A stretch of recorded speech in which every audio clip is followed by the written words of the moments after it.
I don't know about exciting, but I am a guest. And I appreciate the invitation. It's always good to expand the network. I'm new to Los Alamos. I started at LARSO in November, so I've been at the job for 3 months. I have a few thoughts that I want to share with you. I have a lot of statistics in my head, but I feel like that's not something we should focus on for now. I think that there's great potential for community to come together, for things to happen in great ways. So I appreciate the opportunity for you guys, really extending this invitation. I know I had a commitment a month before or something like that. I had to reschedule because, you know, when you're trying to get to know people, people try to get to know you, and things happen one way or another. But since I stepped into my role as director in November, I felt welcome. I always tell people I feel really welcome whenever somebody tells me, "How do you like Los Alamos?" It's like I live in Espanola, but I still feel very welcome. In a town that's known for the innovative science, the great things that happen behind closed doors. I feel like the greatest experiment, it's the one where neighbors come together to support each other. I feel like Los Alamos has a lot more of that to offer than whatever it is that goes on up there in that place that I can't speak to because I have no relationship with it except that it's my neighbor. I spent the last few months really exploring what it means to promote positive living among older adults in Los Alamos. And to promote positive living means so many different things to so many people that I really want to fine tune that to whatever it means in people in Los Alamos. Uh, However, I see that the Rotary Club, the legacy that the Rotary Club brings worldwide, apparently I didn't know there was Rotary clubs in New Zealand, um, the legacy that it brings and the legacy that we're trying to build at LARSO, it's quite similar, I think. Um, at LARSO, we've tried to dissect what it means, what positive living means, and we came up with 5 pillars. And trying to do some research about Rotary Club led me to make a conclusion. I don't know how accurate it will be. It is only my brain working on this. Usually to discover something great, you need more than one brain in a room. But I really give it deep thought when I think about these things. I think that our 5 pillars can be tied to this, the 4-way test that you guys do for your community engagement. We look at pillar 1, which is positive mindset, and pillar 2, which is physical and cognitive health. And we ask, is it truth? The truth is that aging is not a period of decline, but a period of potential. We work to ensure that our seniors will live that truth about themselves. Right at 95, you're not in decline. You have great potential for greater things. We focus on pillar 3, which is deepening social connections. We ask, is it fair to all concerned? In a town that is bright like our town, it is not fair for any senior to live in the shadows of isolation. We build a community so that everyone is seen and valued for who they are. For pillar 4, promoting autonomy and environmental mastery, we ask, will it build goodwill and better friendships? By empowering our seniors to remain independent and masterful of their own lives, we preserve the dignity that allows true friendship and community goodwill to flourish. And finally, Pillar 5, strengthening systems level support. We ask, will it be beneficial to all concerned? A community that supports its elders is a community that works better for everyone, from the grandchild visiting in the summer to the retiree who still has a lot of wisdom to share. We live in a frontier town, right? Mountains behind, a cliff in front, more mountains on the sides. It is a frontier town. Beautiful and strong communities don't happen by geographical accident.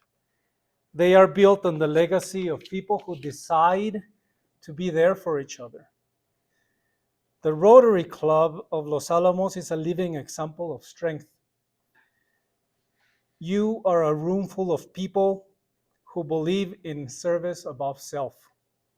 At LARSO, we strive to mirror that strength in our service to the older population.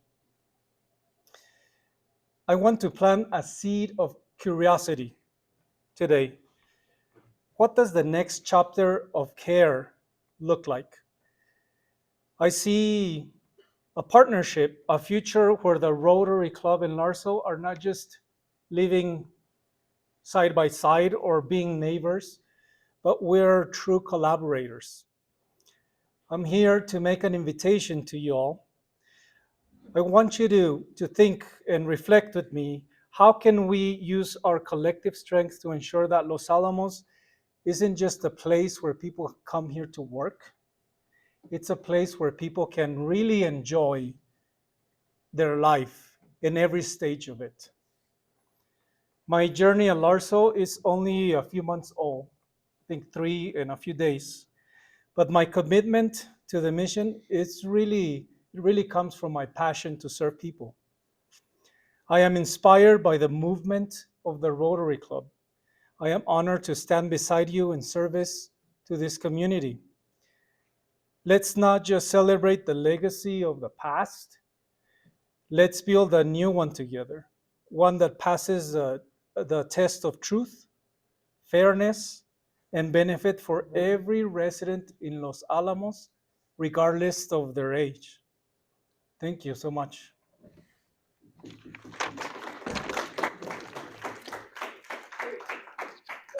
If you have any questions for me, I'll be happy to answer. Yes? So the day you turn 50, magically in the mail, AARP finds you. Yeah. Okay. Magically, sure. And it's relatively clear when you could be a quote full end quote member of AARP, but come to find out you can support it well before 50. Right. When can people start? Two-part question. When can people start showing up at the center? And right now, when do they usually show up?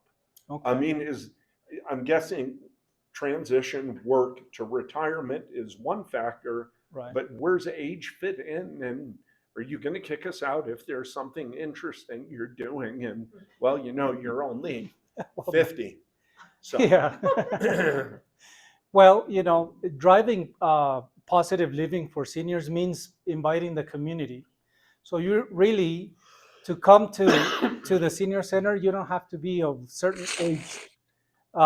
You could be 0 and be brought in, obviously. You could be just turning 95, or you can be in hopes of turning to 100 and beyond, and you can come in. Officially, you can be part of the senior center membership at 55 years old. 55. Yes. Okay. You enjoy the benefits of congregate meal, if you need home delivered meals as well, if you choose to do that, and all the other programs. Full benefit means free. We have a couple of gyms, one here at Betty Ehart and one at White Rock, that you can enjoy for free starting at age 55.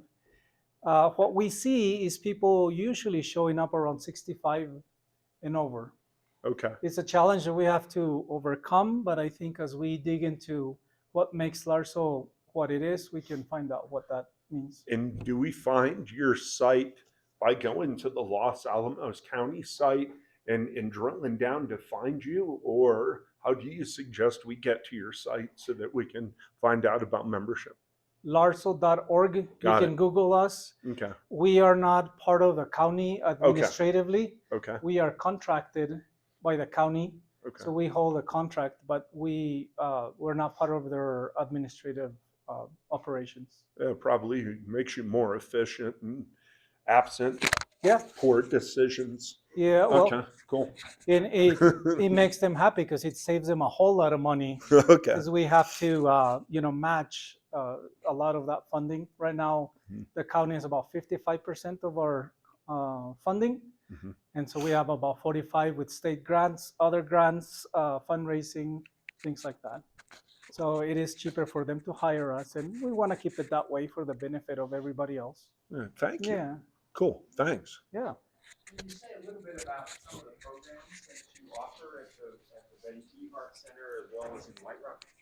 Yeah, definitely. Our core programs here at Betty Hart as well as White Hart are congregate meals. That means you can go in and eat with everybody at the cafeteria. We do home delivered meals for folks who choose to stay at home or maybe homebound for any other reason. We provide transportation to any place in town people want to go, not just doctor's appointments, but if somebody needs to go grocery shopping, if somebody needs to get a haircut, do their nails, or just visit the library or any other community place they can go. We also do transportation off the hill for doctors there, which we're very proud. It's increasing by like 120%. We're trying to meet demand to go off the hill, but we're working with the county. I just came off of a meeting where we permanently checked out one of their vehicles because we have an 8-car fleet reserved for ourselves, but there's so much demand that we needed to do an extra car, and I suspect we'll have to do a few more. We're looking for drivers to do that. Those services are offered in both for both sites. We also have a couple of gyms, like I told you. We have health classes like chair yoga, for mobility. We have Tai Chi, also offering Tai Chi. And one of the most, I think, prolific programs that just started a couple of months ago, it's called art journaling. It's sort of exploring yourself through art and discovering things about yourself through art. And it's really a nice program that was funded by United Way of Northern New Mexico. We're excited to have that there. And both programs have plenty of senior-led clubs. I call them clubs. I don't know that they call them clubs, but it's, people get together and they say, let's do an investment group. And so they get together, talk about investments. We have the quilters group there as well, and we reserve a space for them, and they do their thing. So we have open space for people just to get together as well. So do you have a workforce of employees that help with these activities? Yes, we have 20 employees at LARSO. Wow. Most of them are in our transportation department. I think I have 8. Yeah, 8 of them are in our transportation department because the demand is high. We have 4 cooks, 2 chefs, and 2 kitchen aides for our meal prep, which, our meals, I like to brag about them because they're freshly made every day. Even the people who get home delivered, we make the meals, we package them with a tight seal, and then we deliver, freshly made. And then we make sure that they also get through the weekend for those folks who are homebound as well. So yeah, we have about 20 people who are really committed to seeing this positive living mission go through. Such a great service for the community. Yeah, I think believe it so. can really, especially the meals and the transportation, can really make a difference for people. They do, not just in nutrition wise, because it's a balanced meal, but that sense of belonging, connecting with friends, catching up, having a really nice conversation with your friend can save your life. The statistic, and I might get it wrong, but it's kind of really bad. Isolation affects seniors as much as smoking, I think, 30 packs of cigarettes a day or something like that, it's lethal. So keeping seniors out of isolation is our number one priority. How many how many home delivered meals do you serve? A day, 145 currently a day. So it's pretty hefty. You know, we do, I think it's 500 a week of congregate, 500 or 600 a week of congregate meals as well. So we got plenty of folks doing that as well. Do you give meals on Saturday and Sunday or no? On Friday, we deliver those meals for the folks who are homebound. So even on the holidays when we're not open, we make sure that they get their meal. So they're covered 365 days. On long breaks where we might be closed, we make sure they have frozen meals available for them and things like that. And it's all made in our kitchen. Yeah. I have a question. Maybe you could tell a little bit about the day out program, because Yes. that's pretty incredible too, and folks might want to hear about that a little Thank bit you more. for the reminder. I was just talking to you about that. Yes, our day out program, we call it our day out program. It really is an adult care service where folks who can't be on their own for whatever reason, whether it be cognitive decline or physical challenges, we have a program where they can be brought in by their caretakers, whether it be their sons, daughters, nieces, nephews, whoever, whatever family member. They can bring them in for the whole day. We feed them there. We do some exercises. We, play games. We do music. We take them out. Actually, that's the group that goes out in recreational trips across northern New Mexico. We took them to Taos about 2 weeks ago or 3, I believe, and just to be sure to be out and about, and it's not only a service for that older adult, but it's respite for the caretakers who they're worrying about paying the bills and going here and there. So I feel that's very valuable. I also feel it's underutilized, because I know there's a lot of private places that offer that service. Ours is free, for anybody living in Los Alamos or working in Los Alamos. That service is free. So if you know of anybody who's having a hard time with their parent or grandparent, recommend this day out program. It's really good for both parties, right? For the member themselves, and providing respite for the caretakers.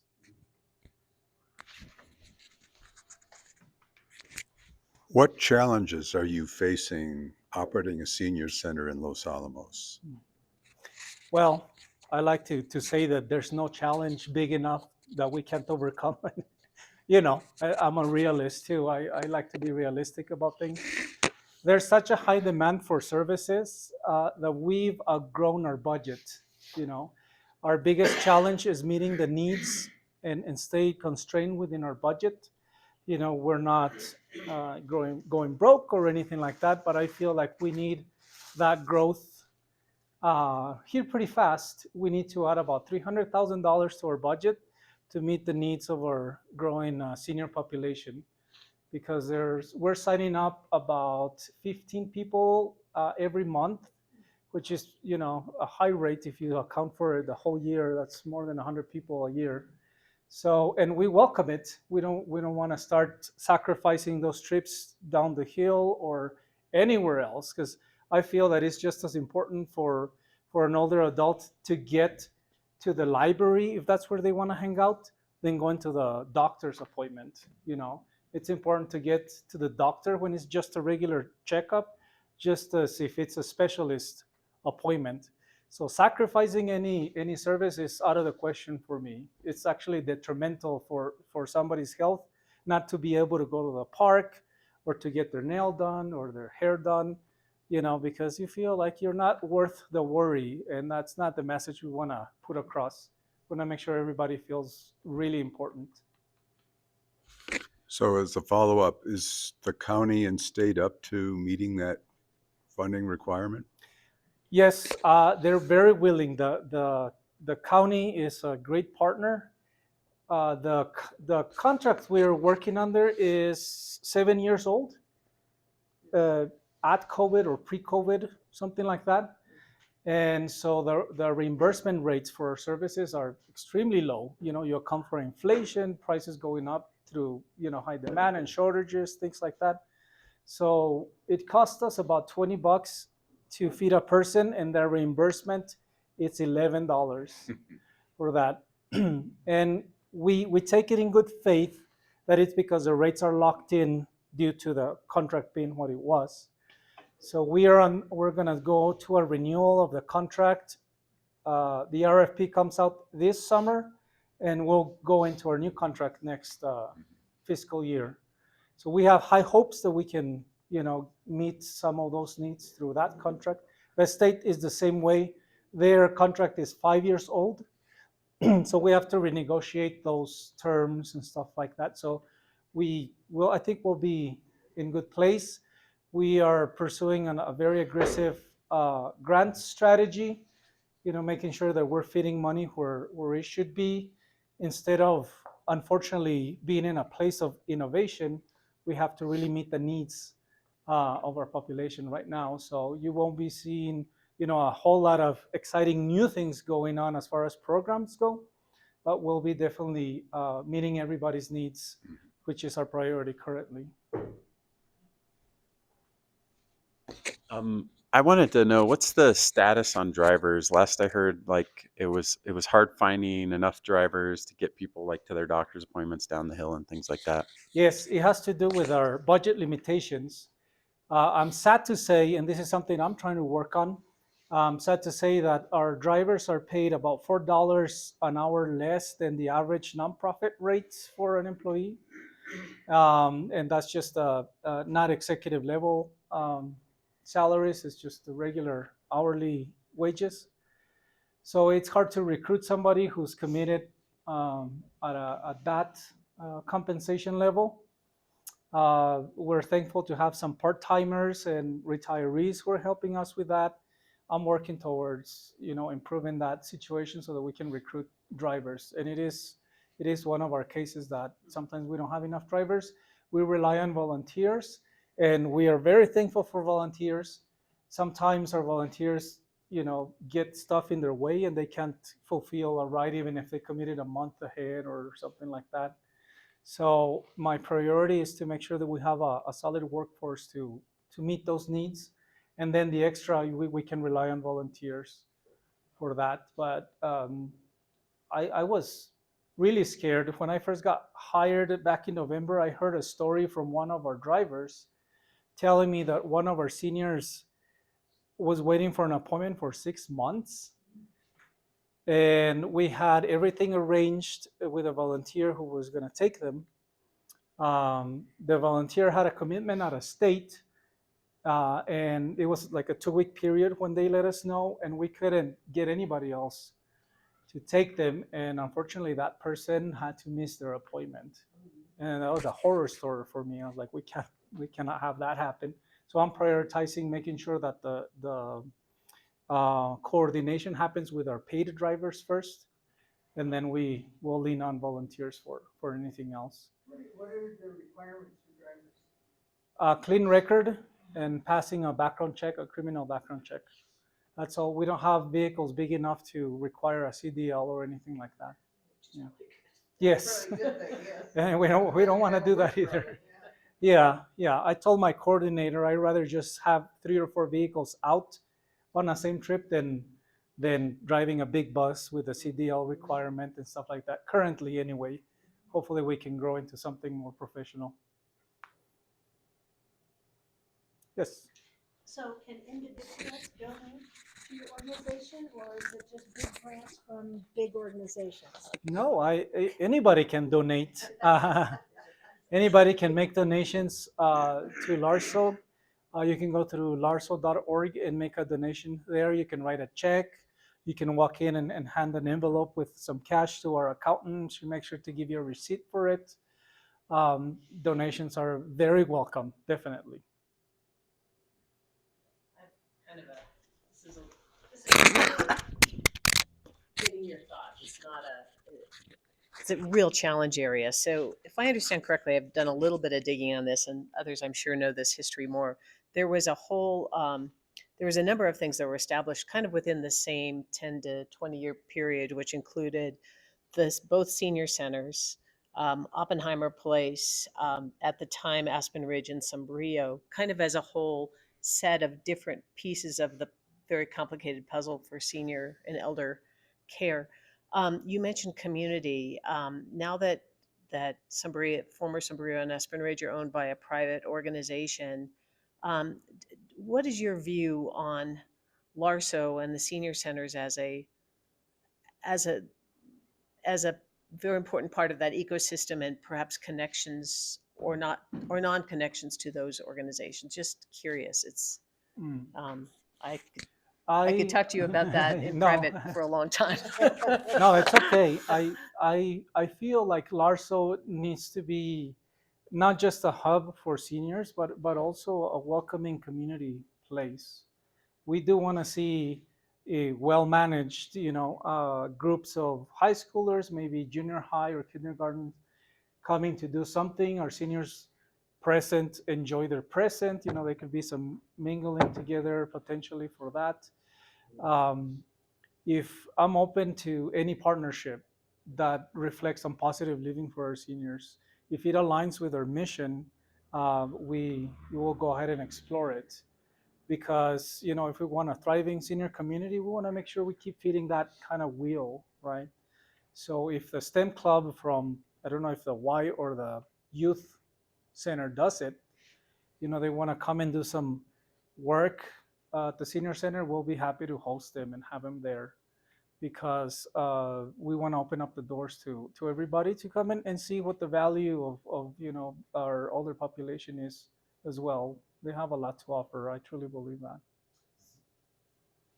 I, my mind was wandering, and then you mentioned the Y, and it got my attention because I'm on the board of the Y. Have you Uh-huh. talked to the director over there? Because I know we have partnered, the Y, Yeah. have partnered with the senior centers before Yes. on various things. Yeah, I've talked to, oh my gosh, Chris Daniels, Chris Glasses Chris Daniels. Daniels. Yes, Does he wear glasses? yes. Okay. I'm always getting confused, and I'm sorry. I mean, I don't mean to make an excuse, but I'm newer, and a lot of people Right, just exactly. come and No. tell me. But I've been talking to people at the Y about where the alignment might be. They're Uh-huh. very generous already by sending somebody every so often to just talk about gym equipment and how to use the gym equipment and Mhm. stuff like that, which we value. Mhm. But I think there's a lot more potential having to do with balance and health and things like that. So I absolutely agree. yes, yeah. Again, any partnership that promotes positive living for seniors, I'm up for that. Mhm. Mhm. I think there was more done pre-COVID, and then COVID sort of messed up that relationship. Yeah, I think that's true for a lot of things. Yes, exactly. Statewide, I was just talking to Linda a while ago about how pre-COVID numbers for senior centers statewide, Mhm. the rate of participation now, it's only half of what it used to be pre-COVID. Mhm. And so, we're still trying to build up that. And I think we're seeing something, like I said, about 15 people, 13, 15 people a month. It's quite good for us to see those numbers. So my husband and I took advantage of the Y collaboration on for a personal trainer Mm-hmm. program, and you can have an evaluation by a YMCA staff trained personal trainer. Like you have 2 or 3 sessions, and then you have the opportunity to continue to work with that individual at the Y rate, even if you don't are not a member of the Y. So that's still very much ongoing, and that's Yeah. pretty cool. Yeah, that's established. And we're really happy for the partnership, like I Yeah, said. Yeah. that's been good. I'm gonna just because we're kind of running short on time, close us out with the 4-way test, and Okay. then we can hang out and ask more questions. All right. Thank you, Ramon, for Yeah. coming and talking. Thank you.